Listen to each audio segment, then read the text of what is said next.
Assalamualaikum warahmatullahi wabarakatuh. Waalaikumsalam warahmatullahi wabarakatuh. Halo semuanya, kembali lagi bersama saya Arif Maulana Putra. Dan di video kali ini saya ditemani dengan teman-teman saya. Yuk, coba sapa dulu dong teman-teman kami. Oke, mungkin dari teman saya saat ini, coba perkenalan diri dulu. Halo, perkenalkan nama saya Andi Ramadhani. Oke, lanjut. Baik, saya Gigi Redaksi, Balai Jojo.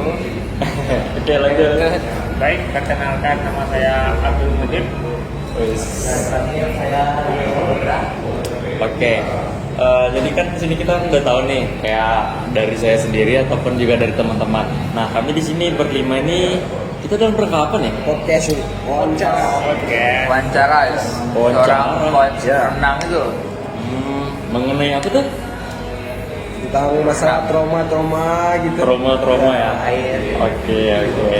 Kira-kira kalau misalnya masalah trauma renang ini berarti kita harus menuju ke siapa nih? Itunya ada salah satu apa ya? Salah satu Ahlinya coach. gitu. Bisa bilang Pelatih coach. yang telah berpengalaman. Oh, Oke, mungkin bisa kita panggil aja lah ya langsung. Oke, boleh. Tamu undangan kita Bang Al Khairi. Oke, dipersilakan kepada Bang Al Khairi. Coach kita. Oke. Nama saya Pak. Ya, Oke Bang, silakan dulu Bang. Oke. Oke, baik, kita sekarang sudah kedatangan tamu undangan kita, yang mana dengan Coach Al Khairi ya. ya. Oke. Mungkin di sini saya Arif mau menjelaskan sedikit dulu tentang biodata dari coach kita ini. Jadi untuk nama lengkap dari coach kita ini adalah Muhammad Al Khairi. Bisa dipanggil apa nih Bang? Bisa dipanggil Khairi, bisa Aal, bisa. Oh, Oke. Pak Al aja nak. Oke, Al aja ya. Gitu kan. Sering sih Bang Al, Mas Al. Oke, Coach Al lah ya. Iya, Pak. Ini pelatih kita nih. Aduh. Oke, untuk tempat tanggal lahir, Abang lahir di Teluk Kuantan, bertepatan pada tanggal 31 Maret tahun 2004. Oke, kuliah di Universitas Negeri Padang. Ya. Jurusan Pendidikan olahraga. Pendidikan Olahraga. Oh, pelatih ya kan? Jurusan, lah. Pendidikan Olahraga. Dan BP tahun 2022. Oh, saya emang cutting kita. Ya, Aduh. yang kita- Kita harus hormat kepada semua. Salam senior dulu. Salam sini. Oke. Jadi dari Coach Al Khairi sendiri merupakan salah satu coach dari BA Shop kita, yang mana BA Shop sendiri itu merupakan di bawah naungan dari dosen pengampu kita, Bapak Berto Apriano. Ya. Yang mana Coach Al Khairi juga bergabung di BA Shop ini tepatnya pada semester 4 ya? Iya. Oke, kalau misalnya berbicara tentang BA Shop ya, mungkin ada nggak ketertarikan sendiri gitu, Coach? Masalah, kenapa nih saya bisa bergabung di BA Shop gitu? Oh, oke. Ya. Ada yang mau ngajak apa gimana gitu Bang? Oh, oke. Jadi saya jelaskan ya. Ya. Oke. Jadi pada saat semester 4 itu kemarin saya diajak sama salah satu member dari BASAR Aquatic. Oke. Nah, jadi saya diajak, kemudian diusulkan kepada Pak Berto sebagai pemilik ataupun pembina dari BASAR Aquatic. Jadi nama saya diusulkan, nanti Pak Berto memilah dulu mana aja orang-orang yang bisa lah untuk diajak ke BASAR Aquatic. Ya, gitu kemarin. Berarti abang ini termasuk orang pilihan gitu ya? Ya, Bang? banyak orang-orang anak member BASAR yang bilang kalau anak-anak BA itu orang-orang pilihan Pak Berto. Siap. Pak Berto di pendidikan olahraga. Oh iya. Keren. Bukannya sombong ya, tapi banyak yang bilang Ya. Oke. Mungkin kalau di BASA kan pasti otomatis kan renang ya, Bang. ya. Nah, Abang sendiri mulai mengenai renang itu dari kapan sih? Nah, jadi saya cerita dulu ya. Boleh. Dipersilakan. Jadi waktu kecil Oke. saya sudah suka berenang karena rumah saya dekat sama sungai. Oke. Nah, jadi waktu kecil tuh saya sering kali tuh nak marah sama orang tua saya, ngapain berenang siang-siang gitu kan. Oke. Nanti kulit hitam mana kan. Nah, jadi karena saya nakal, biasanya kalau hari libur, hari Minggu biasanya tuh pokoknya dari pagi pergi dulu ke sungai, mandi. Habis itu bajunya gak ganti-ganti nih. Bajunya sampai sore itu aja. Karena takut kena marah. Itulah awalnya dulu saya berenang sama kawan-kawan di sungai gitu kan. Apalagi kalau sungainya airnya naik tuh. Nah, itu seru kali tuh berenang. Jadi saya belajar berenang tuh bukan diajarkan sama orang, tapi otodidak aja. Diajar sama teman-teman kayak gini. Kalau berenang dulu tuh kan, kalau zaman sekarang kita kuliah pasti berbeda kan? Jauh bedanya. Jadi setelah kita kuliah, jadi gini ya gerakan tangan, jadi gini ya ngambil nafasnya, jadi gini ya kakinya. Kalau berenang, tau lah kawan-kawan kampung kan? Ya, pokoknya siapa cepat aja duluan, tidak deh batu gitu. Bener. Apalagi melawan arus ya bang. Oh, berarti renang tuh udah dari kecil bisa bang? Ya, jadi renang tuh dari kecil. Nah, jadi waktu SD ada salah satu pertandingan di Pekanbaru. Jadi saya diseleksi nih. Adalah kayak 6 orang sama guru olahraga kami kan. Jadi diseleksi. Otomatis waktu itu saya lah yang pemenangnya. Jadi ada lagi satu orang yang kalau permainan saya memang dia tuh udah jago gitu. Nah, jadi dia seleksi lagi kami berdua. Dipilihlah dia karena dia lebih laju dari saya kan. Nah, jadi yang berangkat tuh Pekanbaru itu pertandingannya SD. Saya ingat sekali tuh waktu saya mau sunat tuh. Saya ingat kali ini. Kali ya soalnya. Nah, jadi yang berangkat tuh dia bawa pakai nama saya. Nah, Kok bisa bang? ya karena ya nggak tahu lah kita kan itu pandai-pandai guru olahraga kan. Ya, jadi yang berenang dia tanya nama atas nama saya. Yang naik nama apa gitu? Ya. Jadi waktu pulangnya dia otomatis dia kan ada dapat seragam segala macam. Dikasih sepatu di saya atas nama saya.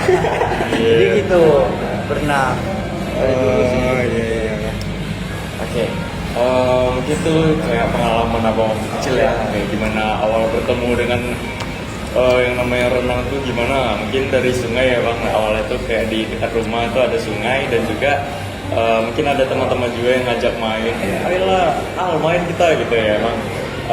Terus juga pernah mengikuti kayak seleksi ya waktu itu seleksi mau di tingkat kota berarti ya? Ya, di provinsi. Provinsi. Dan juga itu mengatasnamakan abangnya saat itu seleksi berdua gitu. Tapi yang naik nama abang itu dia yang berenang yang lain gitu. Iya, yang lain juga. Oke, mungkin karena awal berenang juga ya, masih awal-awal berenang nih. Mungkin abang dulu pernah nggak kayak ngerasain trauma gitu saat awal-awal berenang di sungai lah misalnya kayak hanyut kayak atau apa? Iya, gitu. pernah tenggelam itu bang. Iya, kalau masalah trauma nih dari kecil nih udah banyak kali trauma sama berenang sebenarnya kan. Kalau dulu saya ingat kali nih kejadiannya tuh waktu SD kena air besar. Jadi kami hilir lah kayak dari hulu ke hilir berenang kan kena air besar otomatis kan cuma pakai kayu aja nanti naik di atasnya kan. Jadi waktu itu pada waktu itu saya lagi berenang nih sama kawan-kawan saya kan. Jadi saya hanyut. Saya hanyut. Saya hanyut.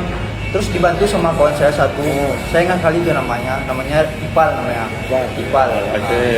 Jadi dia yang menyelamatkan nyawa saya pada saat saya hanyut itu. Kalau nggak ada dia bang, Kalau nggak ada dia, mungkin saya nggak ada.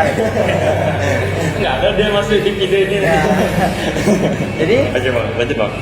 karena saya hanyut tuh otomatis banyak masuk air ke dalam tubuh saya kan. Jadi saya sakit ininya, dirawat di rumah sakit selama 3 malam, 3 hari.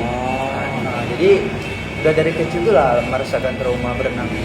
jadi ketika itu ada trauma gitu bang? Ya ada lah, pasti ada trauma kan. Apalagi kita diinfus nih 3 hari.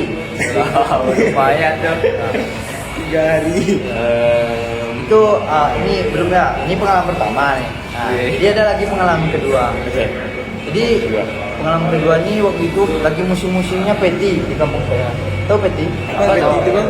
Penambangan emas tanpa izinnya. Oke, penambangan ilegal gitu. Ilegal gitu. Jadi waktu itu lagi musim-musimnya. Kalau peti itu kan di kerutnya sungai itu. Jadi Tambah dalam. bekasnya tuh kan ada tuh, bekasnya tuh kan dalam bulatannya tuh kan. Jadi kami berenang di situ. Nah jadi waktu itu air deras, air naik gitu kan. Jadi saya mau berenang nih, jadi kawan-kawan saya udah terjun kan, terjun. Jadi saya ikut juga terjun. Kami terjunnya ini di dermaga, dermaga kapal ini. Iya. Harusnya pun nggak sih tuh? Harusnya kuat kali. Terus. Nah terus waktu saya mau naik kan, Ya. nggak bisa lagi, udah habis nafas saya. Tenaga Ya, udah habis. tenaga udah habis. Nah jadi waktu itu untung ada kawan pandai-pandai berenang kan. Jadi orangnya yang terjun. Nah, jadi saya yang dorong orang tuh ke bawah kan. Nah, jadi saya naik. Ya, supaya saya naik gitu. Itu sangat trauma kali itu. Gitu. Apalagi udah kebayang tuh mati gitu. Soalnya di belakang kita kan gak ada lubuk. Iya. Ya, Bekas bekas tampakan tadi ya. ya. Udah kebayang buaya apa segala macam kan. Iya sih bang, benar. Apa lagi? Terus gimana cara mengatasi trauma itu? Nah, Ya. Trauma dari abang gitu. kalau saya mengatasi trauma itu otomatis gak langsung berenang lagi yuk, nggak mau langsung gitu kan. Masih ada jeda gitu. Masih ada jedanya, kena marah lagi kan. Ya. Nah, jadi kalau dulu tuh mengatasinya cuma kayak diajak main kan, jadi cuma di pinggir-pinggir aja. Nah, nanti kawan-kawan ini manas-manasin kita lah kan. Pasti ada yang timbul rasa-rasa Iya. pengen. Iya. Iya. Jadi lagi kita cowok kan, Iya. kalau dipanasin tambah marah, gitu kan. Berkala. Iya kan? Makanya dari situ saya yakin aja. Yang pertama tuh kita harus berani gitu, mental kita gitu kan, sama ya kita harus percaya diri kalau diri kita tuh bisa gitu berenang gitu. Begitu aja, cuma nanti berjalan aja dengan sendirinya, trauma tuh hilang gitu, nggak mungkin langsung hilang gitu kan. Gitu aja. Tahap memang, Ya, bertahap. bertahap. Iya. Step boy, step. Ya, Seperti ada bang. step. Oke. Tanya deh. Oke, jadi tadi itu kan kita berbicara tentang awal mula bang kenapa bisa mengenal renang, terus juga bagaimana cara mengenal renang juga mengatasi kayak ada trauma gitu ya bang. Nah mungkin kita akan mau menanyakan lagi nih beberapa poin penting mengenai ini ya. Jadi untuk pertanyaan sendiri kan sekarang nih abang udah menjadi salah satu anggota BASA nih. Iya. Dan udah jadi pasti kan pelatih coach ya. Bisa Jadi coach ya. Coach Oke, dari semester 4 sekarang udah semester berapa bang? terlima. Semester 5. Oke, kurang lebih dari 1 semester menjadi coach selama di BASA. Oke, untuk pertanyaannya bang, bagaimana proses coach sendiri saat melatih seseorang dari yang tidak bisa menjadi bisa? Ya. Jadi ini sesuai pengalaman aja. Iya. Ya, benar Pak. Jadi kalau simpel aja, karena kita kalau melatih itu kan kalau hari pertamanya itu misalnya kan kita harus perkenalan dulu sama anaknya. Jadi apakah anak ini bisa berenang atau tidak bisa berenang gitu. Kalau dia cuma pure bisa berenang, ya kita liatin dulu bagaimana dia berenang awal-awalnya ya, caranya. Kalau dia nggak berenang, kalau dia nggak bisa berenang, otomatis kita belajar dari nol gitu kan. Nah, jadi untuk tahap yang pertama itu pasti kita perkenalan diri dulu kan, perkenalan sama dia kan, ya kan. Ada feedbacknya kalau misalnya kita nyuruh dia mau atau enggak gitu kan. Nah itu terus yang kedua perkenalan air gitu. Ya, kalau air ya harusnya dia misalnya kita contoh kita ajak dia dulu jalan-jalan gitu di air itu. Habis itu mau nggak dia ikut sama kita gitu kan. Biasanya nih ada juga nih anak yang masih takut sama kita gitu kan. Pokoknya harus ada orang tuanya di kolam tuh. Nah, harus ada ayahnya yang Iya. bahkan ayahnya pun ikut juga berenang. Bener bang, sering kali lihat ya. Rasa hilang, rasa takut hilang. Ya, makanya perkenalan itu pertemuan pertama biasanya tuh kan. Nah, jadi tahap-tahap selanjutnya barulah dia agak udah udah ada lah, udah klop lah sama dia gitu kan. Ya. Jadi itu untuk perkenalan pertama gitu kan. Terus yang kedua itu mengajarkan teknik dasar. Ya. Misalnya nih kita mau mengajarinya gaya renang, gaya dada misalnya kan. Jadi Jadi nggak langsung dong kita masuk ke air gitu kan. Misalnya di lantai kita bantu dulu dia, disuruh dia apa namanya kayak telungkup gitu kan. Jadi dikasih papan misalnya, dipegangnya di tepi kolam tuh. Jadi kita yang ngajarin misalnya kayak teknik apa namanya kayak dada. Nah kita ajarin kakinya dulu, kakinya kayak mana gitu kan. Didorong, terus ditarik, habis itu didorong gitu kan. Iya bang. Jadi gitu. Jadi dari teknik dasarnya adalah harus dari dasarnya. Lanjut aja deh. Kemudian yang ketiga nih, cara bernafasnya lagi diajarin. Bagaimana dia bernafas gitu kan? Bisa nggak gitu kan? Biasanya kan kalau kita kan udah besar nih gitu kan. Kalau beda dong sama yang kecil, Benar. kecil gitu kan. Jadi kalau yang kecil bernafas tuh biasanya disuruh, misalnya kalau bernafas kan ditarik melalui mulut, dikeluarkan melalui hidung, ya kan? Kalau yang kecil tuh biasanya disuruh, misalnya nih kita pegang ini telunjuk kita pada kolam gitu kan. Coba dia embus pupu gitu kan. Nah jadi itu cara mengajarinya gitu. Simpel aja ya, cara mengajarinya. Ataupun dia nggak berani nih untuk masukin kepalanya, nah masukin kepalanya ke dalam kolam. Nah jadi kita harus ada juga permainannya. Contohnya kita pakai koin, apalah alatnya gitu. Jadi kita taruh, kita aja dia main, yuk kita cari koin yuk gitu. Kita cemplungin koinnya, nah, kita suruh dia ngambil. Mau nggak dia masukin kepalanya ke air? Otomatis basah kepalanya gitu. Basah kepalanya gitu kan. Ada lagi nggak kira-kira bang kalau untuk ngajarin itu? Sebenarnya yuk kita harus ada dong motivasi kita sama dia gitu kan. Bahwa misalnya dia udah bisa bernafas gitu kan. Nah kita langsung aja motivasi dia supaya dia semangat lagi gitu kan. Wah kamu hebat deh gitu. Ya. Berarti kayak kita itu selingan juga ya, Iya. Bang? Kayak kita memberikan caranya, oh seperti ini loh yang benar. Nah terus juga kita selingan juga memberikan feedback, Iya. kayak reward juga kan untuk adik-adiknya gimana. Ini udah bagus, ori tepuk tangan gitu ya. Iya. Jadi biar kita lebih semangat gitu ya untuk melanjutkan. Oke. Nah jadi itu ya teman-teman, kalau untuk tutorial sedikit bagaimana cara coach kita memberikan saran ataupun cara melatih dari yang tidak bisa menjadi bisa ya.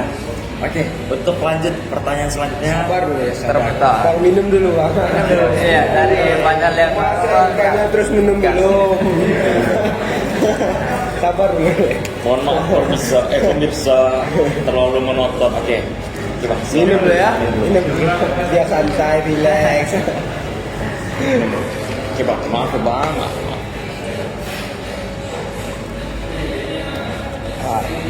Bisa lanjut nih.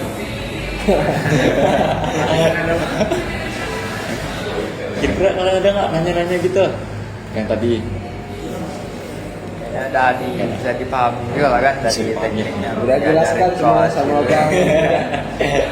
Oke, mungkin kalau untuk pertanyaan selanjutnya masalah kan tadi kan kami sedikit menanyakan kayak apakah abang ada trauma gitu kan waktu saat belajar pertama kali berenang sama bagaimana cara mengatasinya. Nah kali ini posisinya tuh saat abang sendiri sudah menjadi coach atau pelatih ya kan.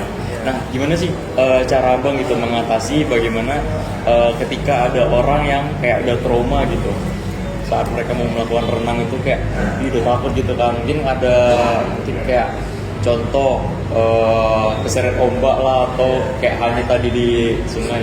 Nah mungkin abang ada bisa rekomendasi kita.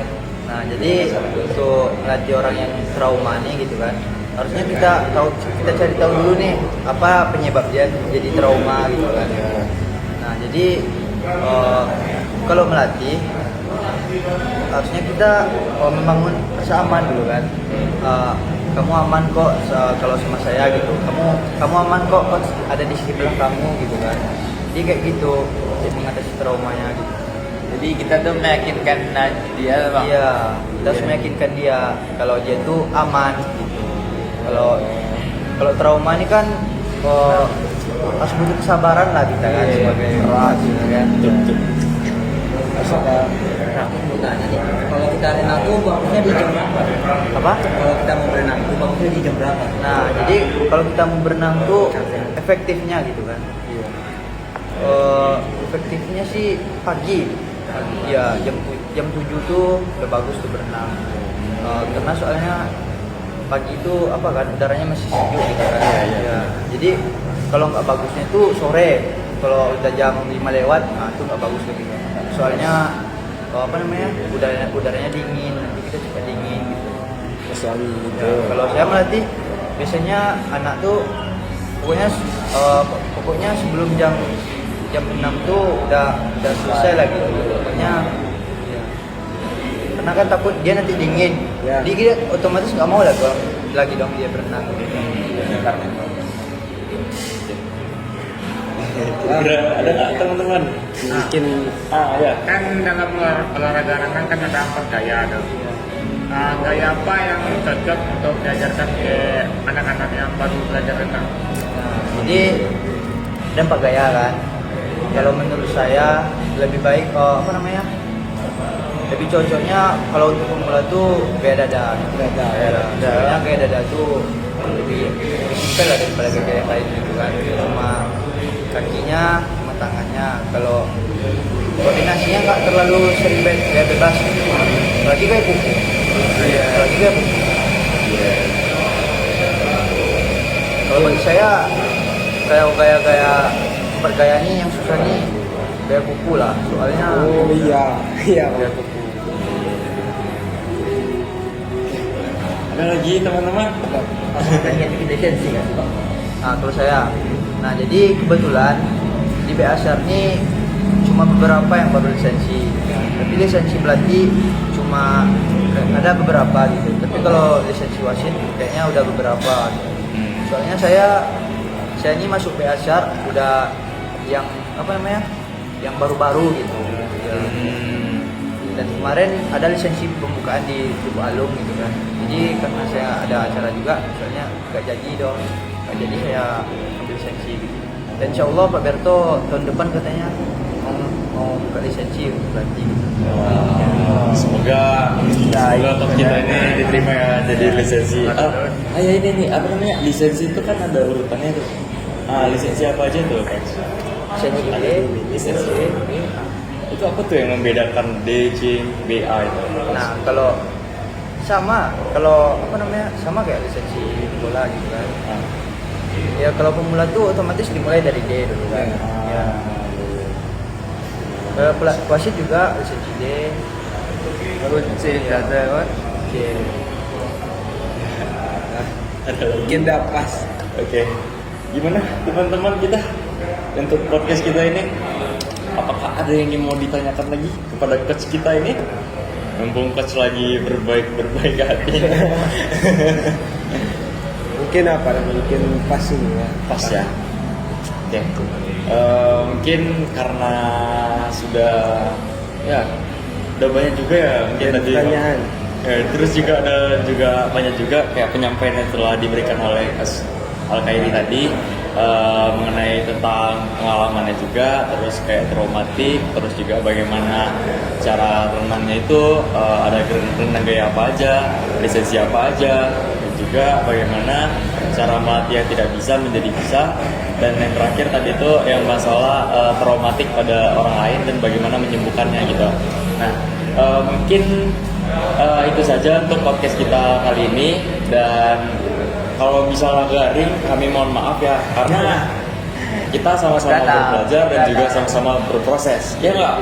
Ustaz Leo, bagaimana? Apakah ada hadis sedikit? Kata-kata Arin nih.